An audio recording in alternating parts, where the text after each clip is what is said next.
चरपटीनाथ पिप्लायन नारायण नाथ संप्रदायातील महान योग्याची अमरगाथा। नाथ संप्रदाय आणि चरपटीनाथ यांचा परिचय। चरपटीनाथ, ज्यांना चरपटनाथ किंवा चरपतीनाथ या नावांनीही ओळखले जाते, ते भारतीय योग परंपरेतील प्रमुख संप्रदाय असलेल्या नाथ पंथाच्या 9 महान गुरूंपैकी नवनाथ एक आहेत। नवनाथांच्या या परंपरेची मुळे हठयोगाच्या व्यवस्थापनापूर्वीची सिस्टेमॅटायझेशन असल्याने ते नाथ संप्रदायाचे एक मूलभूत आणि प्राचीन आधारस्तंभ ठरतात। त्यांचे पूर्ण नाव चरपटीनाथ पिप्लायन नारायण हे त्यांचे योगिक आणि आध्यात्मिक स्थान दर्शविते। चरपटीनाथांच्या जीवनाची सत्यता आणि कालखंड निश्चित करण्यासाठीची माहिती प्रामुख्याने 3 प्रवाहात विभागली गेली आहे। पहिली, नाथपुराणे आणि लोककथांवर आधारित त्यांची चरित्रगाथा हागिओग्राफी। दुसरी, त्यांनी रचलेले चरपटनाथ शतक सारखे दार्शनिक ग्रंथ। आणि तिसरी, चंबा संस्थानाची राजवंशावळ आणि ऐतिहासिक दस्तऐवज। डॉक्टर बटवाल यांच्यासारख्या विद्वानांनी चंबा संस्थानाच्या राजवंशावळीत त्यांचा उल्लेख केल्यामुळे ते केवळ एक पौराणिक व्यक्तिमत्व नसून 10व्या शतकातील 10वे शतक एक ऐतिहासिक आणि गूढ योगी हिस्टोरिकोमिस्टिकल फिगर म्हणून प्रस्थापित होतात। चरपटीनाथांना विशिष्ट ऐतिहासिक कालखंडाशी जोडणारा सर्वात महत्त्वाचा दुवा म्हणजे चंबाचा राजा साहिल वर्मन सुमारे 920 इसवी सन यांच्याशी असलेला त्यांचा संबंध। नाथ संप्रदायातील बहुतेक सिद्धांचा काळ निश्चित नाही, परंतु या ऐतिहासिक दुव्यामुळे चरपटीनाथांच्या गाथेला इतर नवनाथांच्या तुलनेत अधिक ठोस आणि अभ्यासपूर्ण आधार मिळतो। हा ऐतिहासिक पुरावा त्यांच्या चमत्कारी दंतकथांना एक विश्वासार्ह बैठक देतो, ज्यामुळे त्यांची अमर गाथा अधिक महत्त्वपूर्ण ठरते। चरपटीनाथांची आदी गाथा, जन्म आणि बाल्यकाळ। चरपटीनाथांच्या उत्पत्तीबद्दल नाथ साहित्य आणि लोककथांमध्ये अनेक परंपरांचा समावेश दिसतो, जो नाथ पंथाच्या सुरुवातीच्या काळात विविध योगिक समूहांना एकत्र आणण्याचा प्रयत्न दर्शवतो। जन्मकथांची विविधता। एका लोकप्रिय कथेनुसार त्यांचा जन्म चरपता नावाच्या व्यक्तीच्या घरी झाला। चरपता सांसारिक मोह आणि कौटुंबिक कलहात गुंतलेला होता। मोक्षमार्गावर चरपटीनाथांना प्रेरित करण्याचा उद्देश असलेल्या ऋषी नारदांनी पितापुत्रात भांडण लावले, ज्यामुळे चरपता रागाने घर सोडून निघून गेला। नारदजी नंतर चरपतांना भेटले आणि त्याला गुरु दत्तात्रेयांच्या आश्रमात घेऊन गेले। ही कथा त्यांना दत्तात्रेय परंपरेशी जोडते। परंतु दुसऱ्या एका श्रुतीनुसार चरपटीनाथ गोरक्षनाथांच्या आशीर्वादाने जन्माला आले। तिबेटी भाषांतरांमध्ये त्यांना कपटीनाथ म्हणूनही ओळखले जाते, तर रज्जबदासांच्या सरबंगी ग्रंथात त्यांचा जन्म चाग्योच्या गर्भातून झाल्याचा उल्लेख आहे। हे परस्परविरोधी तपशील नाथ पंथाच्या आरंभकाळात विविध योगिक प्रवाहांना एकाच छत्राखाली आणण्याच्या प्रयत्नांना सिद्ध करतात। दत्तात्रेयांशी, जे त्रिदेवांचे अवतार मानले जातात, जोडणी त्यांना वैष्णवशैव समन्वयवादी आधार देते, तर गोरक्षनाथांशी जोडणी त्यांना मठवादी नाथ परंपरेच्या संस्थात्मक शक्तीशी जोडते। हा समन्वयच त्यांच्या व्यापक स्वीकारार्हतेचा महत्त्वपूर्ण पुरावा आहे। बाल्यकाळ आणि दीक्षा। चरपता घराबाहेर पडल्यानंतर आणि नारदजींच्या मध्यस्थीनंतर दत्तात्रेयजी त्यांचे गुरु झाले। दत्तात्रेयजींनी चरपटीनाथांच्या मस्तकावर आपला हात ठेवला आणि त्यांच्या कानात मंत्र फुंकला। या क्रियेमुळे त्यांचे अज्ञान दूर झाले आणि त्यांना दिव्य ज्ञानाची प्राप्ती झाली। कथांनुसार या दीक्षेचा परिणाम म्हणून तिन्ही देवांनी ब्रह्मा, विष्णू, महेश त्यांना साक्षात दर्शन दिले। दत्तात्रेयजींनी त्यांना विधिवत विद्याभ्यास करवून नाथ पंथाची गुप्त शिकवण दिली आणि त्यांना सर्व विद्यांमध्ये निपुण बनवून कठोर तपस्या करण्याचा आदेश दिला। शिक्षण आणि दीक्षा, साधना आणि सिद्धी। गुरु दत्तात्रेयांकडून दीक्षा घेतल्यानंतर चरपटीनाथांनी आत्मिक उन्नतीसाठी कठोर तपस्या केली, ज्यामुळे ते एक महान सिद्ध योगी म्हणून स्थापित झाले। कठोर तपस्या आणि साहित्यिक प्रकटीकरण।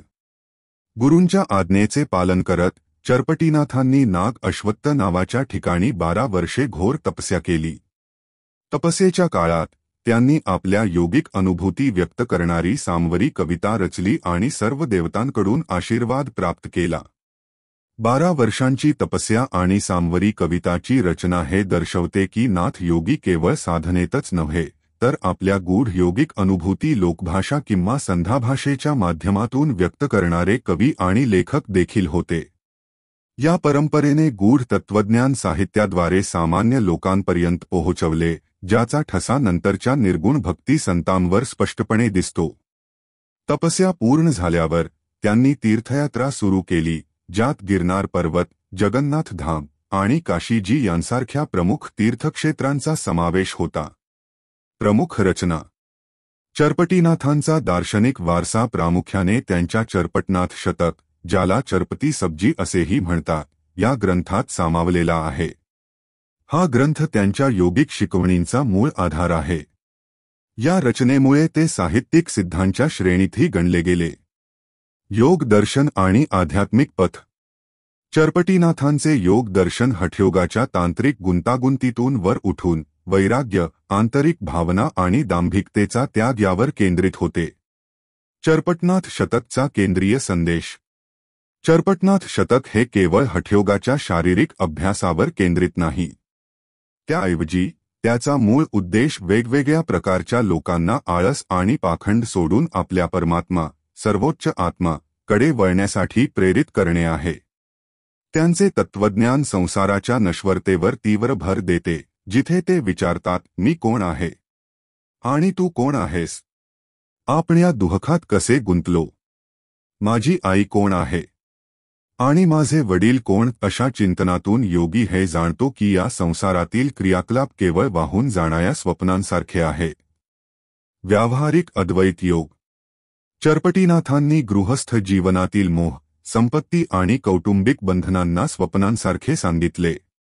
ते स्पष्टपणे विचारतात, हा मुलगा तुझी खासगी मालमत्ता आहे का? हे गहन वैराग्याचे भाव दर्शवते. त्यांचे तत्वज्ञान अद्वैत वेदांताकडे स्पष्ट कल दर्शवते. त्यांनी चंबाच्या राजा साहिल वर्मन, जो एक गृहस्थ शासक होता, यांना दीक्षा दिली, म्हणून त्यांचे तत्वज्ञान एक प्रकारचे राजयोग किंवा व्यावहारिक वैराग्य सादर करते. हे तत्वज्ञान राजकाज सांभाळत असतानाही आचरणात आणता येत होते, कारण ते तांत्रिक साधनेऐवजी नैतिक आचार आणि मानसिक अलिप्ततेवर, डिटॅचमेंट, अधिक जोर देत होते. ध्यानाची महत्ता. योग साधनेत भाव, गहन भावना च्या प्राधान्यावर जोर दिला गेला आहे, कारण जेव्हा तुम्ही जप करता तेव्हा भावना त्यात प्रमुख असते, तदर्थ भावना. त्यांनी स्वरूप ध्यानासाठी इष्टावर लक्ष केंद्रित करणे, ध्येयाच्या स्पष्टतेला, क्लॅरिटी, अनिवार्य मानले. योगीने इष्टाचे मुखमंडल, केस, हात, आसन आणि आजूबाजूचे वातावरण बारकाईने विचारले पाहिजे, जेणेकरून भाव जुळतील आणि सिद्धी प्राप्त होईल. या व्यतिरिक्त त्यांनी मूलाधार चक्राच्या ध्यानाचा उल्लेख केला, जे ब्रह्ममुहूर्तावर सिद्धासनात बसून केल्यास विशेष महत्त्व ठेवते. हे तपशील, जरी त्यांच्या साहित्यिक उपदेशांचे केंद्र नैतिक असले तरी, हठयोगाच्या शास्त्रीय तंत्रांबद्दलचे त्यांचे ज्ञान प्रमाणित करतात. मुख्य शिकवणी आणि व्यावहारिक उपदेश. चरपटीनाथांच्या शिकवणी मुख्यतः नैतिक आचारावर, एथिकल कॉन्डक्ट, केंद्रित आहेत, ज्या आध्यात्मिक प्रगतीसाठी शुद्ध मन आणि वैराग्याला सर्वोच्च स्थान देतात. क्रोध आणि पाखंडाची आलोचना. चरपटीनाथांनी क्रोधाला आध्यात्मिक प्रगतीचा सर्वात मोठा शत्रू मानले. त्यांनी चेतावणी दिली की जर एखादी व्यक्ती खरोखरच आपल्या कल्याणासाठी चिंतित असेल, तर त्याने आपल्या क्रोधाचे दुर्भाग्य कायमचे सोडून द्यावे, कारण क्षणभराचा क्रोध असंख्य वर्षांच्या तपस्येने कमावलेली सर्व चांगली कर्मे जाळून टाकू शकतो. हा संदेश दर्शवतो की योगिक शक्ती, सिद्धी देखील नैतिक पतनापेक्षा श्रेष्ठ नाही आणि नैतिक आधार सिद्धीसाठी अत्यंत महत्त्वाचा आहे. त्यांनी धार्मिक पाखंडावर, हिपोक्रेसी, तीव्र टीका केली. त्यांनी त्या मूर्ख व्यक्तीची निंदा केली, जो शरीराच्या स्वच्छतेबद्दल वेडा आहे आणि दिवसभर पुन्हा पुन्हा आपले अंग धुतो. तो बाहेरून चमकतो, पण आतून सर्व प्रकारच्या अशुद्धींनी, विकारांनी भरलेला असतो. त्यांच्या शिकवणी दांभिकता सोडून आंतरिक शुद्धीवर लक्ष केंद्रित करण्याचे आवाहन करतात. गुरुची अनिवार्यता आणि वैराग्य. चरपटीनाथ ज्ञानप्राप्तीसाठी विनम्रता आणि गुरु कृपेची गरज सांगतात. ते म्हणतात की जो अहंकारी व्यक्ती आपण आधीच सर्व काही जाणतो असे मानतो, तो गुरुचा शोध घेण्याची तमा बाळगत नाही. ज्ञानमार्गात गुरु आवश्यक आहेत हे सांगणे भारतीय परंपरेचा आधारशिला आहे. त्यांनी अवधूतला द्वंद्वापलीकडील योगी असे जगण्याचा उपदेश दिला, ज्यामुळे तो पुन्हा मरणार नाही, पुनर्जन्माच्या चक्रातून मुक्ती. हा उपदेश अमृतत्व आणि मोक्षाच्या अंतिम योगिक शोधावर जोर देतो. त्यांनी वैराग्याला प्रमुख मानले, हे समजावून सांगितले की ना धन कोणाचे आहे, ना घर, ना पुत्र. त्यांनी स्त्रीच्या संगतीच्या सोयीत अडकण्याचीही चेतावणी दिली. चमत्कार आणि दंतकथा. चरपटीनाथांशी जोडलेल्या दंतकथा त्यांच्या अलौकिक शक्तीचा, सिद्धीचा आणि नाथ संप्रदायाच्या स्वतंत्र मार्गाच्या श्रेष्ठत्वाचा दावा करतात. देवतांवर विजय. सर्वात प्रमुख दंतकथा म्हणजे चरपटीनाथांनी आपल्या योगिक शक्तीने देवराज इंद्रासह सर्व देवतांना पराभूत केले होते. त्यांनी वातकर्षण नावाचे एक गुप्त अस्त्र वापरले. हे अस्त्र प्राण किंवा श्वास काढून घेत असे आणि त्याचे ज्ञान देवतांनाही नव्हते. केवळ भगवान ब्रह्माच्या हस्तक्षेपानंतरच देवतांना मुक्त करण्यात आले. इंद्राला पराभूत करण्याची ही कथा प्रतिकात्मकपणे नाथ पंथाचे योगिक सार्वभौमत्व, योगिक सॉव्हरिनिटी स्थापित करते. इंद्र वैदिक परंपरेचा राजा आणि पदानुक्रमाचे प्रतीक आहे.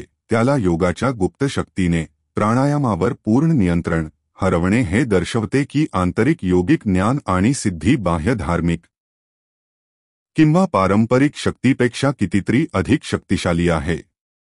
ही कथा नाथ संप्रदायाच्या पारंपरिक ब्राह्मणवादी व्यवस्थेला आव्हान देण्याची आणि त्यांच्या मार्गाचे श्रेष्ठत्व स्थापित करण्याची क्षमता देखील दर्शवते. चिरंजीवी असल्याची मान्यता. नाथ परंपरेत हे ठामपणे मानले जाते की चरपटीनाथांनी मृत्यूवर विजय प्राप्त केला आहे. त्यांना एक चिरंजीवी सिद्ध मानले जाते, जे आजही जिवंत आहेत आणि गुप्तपणे जगात फिरतात. हा विश्वास त्यांना कालजी सिद्धांच्या श्रेणीत ठेवतो. प्रसिद्ध शिष्य आणि संवाद. चरपटीनाथांचा प्रभाव त्यांच्या शिष्यांवरून आणि त्यांच्या समकालीन आध्यात्मिक नेत्यांसोबत झालेल्या वैचारिक संवादातून स्पष्ट होतो, जो त्यांची व्यापक स्वीकारार्हता दर्शवतो.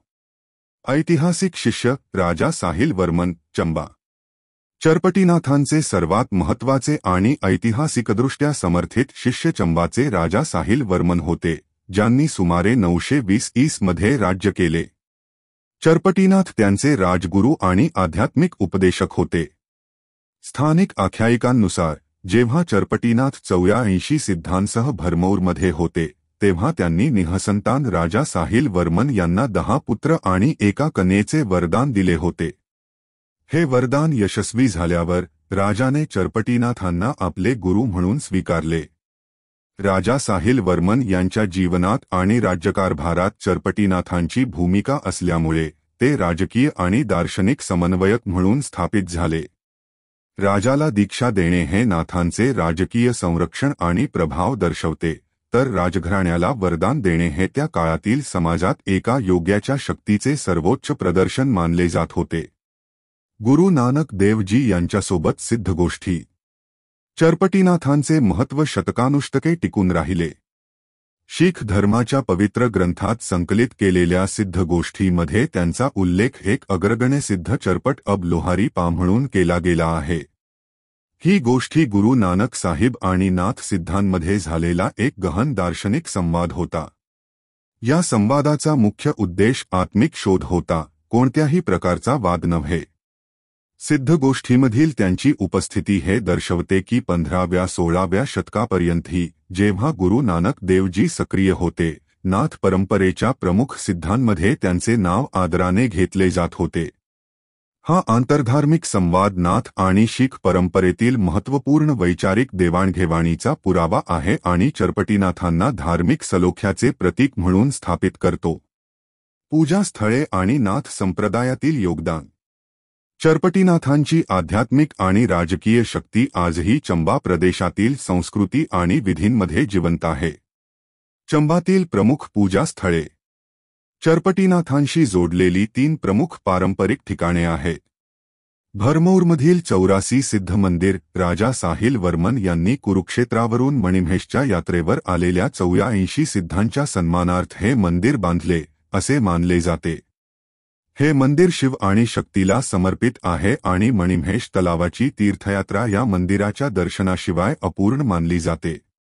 चंबा शहरातील चरपटीनाथांचे मंदिर हे मंदिर चंबा शहरात लक्ष्मीनारायण मंदिराच्या जवळ स्थित आहे आणि राजा साहिल वर्मन यांनी आपल्या गुरूच्या मार्गदर्शनाखाली किंवा त्यांच्या स्मरणार्थ ते बांधले असे मानले जाते।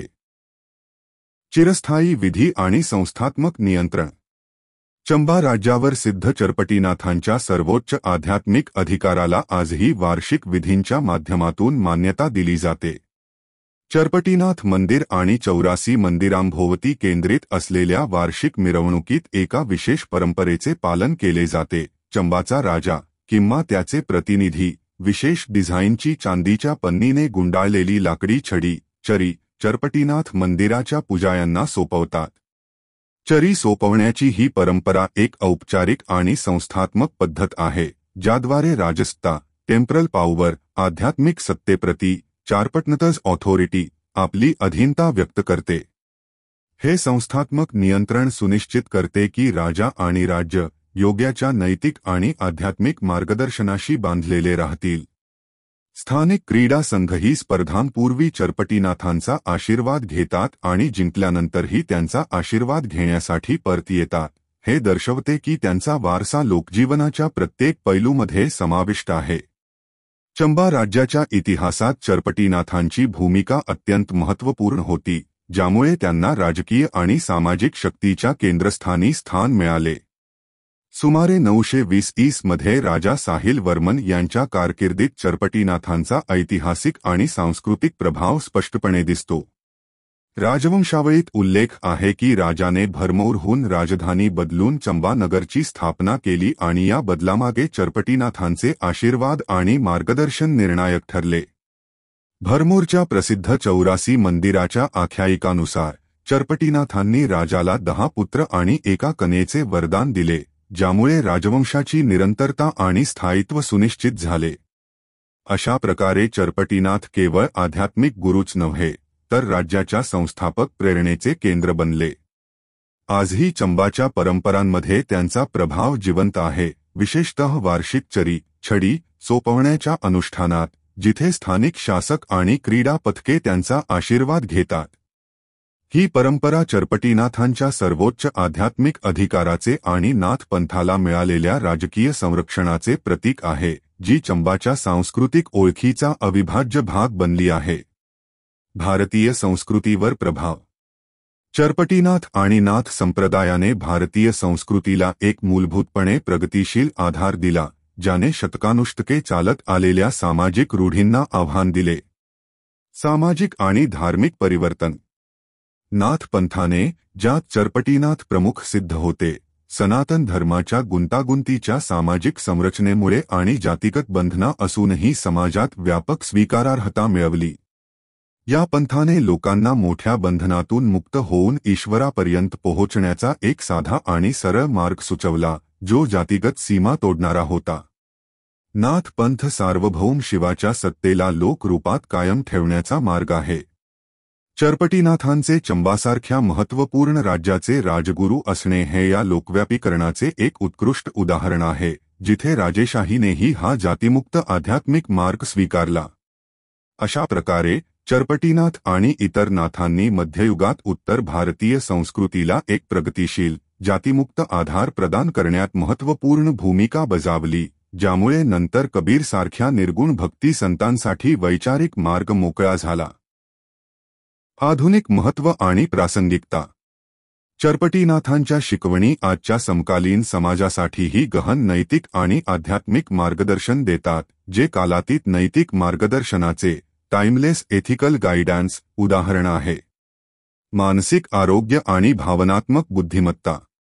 चरपटीनाथांचा क्रोधाला सर्वात मोठ्या तपस्येचा नाशक सांगणारा उपदेश आधुनिक युगात भावनात्मक बुद्धिमत्ता, इमोशनल इंटेलिजन्स आणि तणाव व्यवस्थापनासाठी अत्यंत उपयुक्त आहे।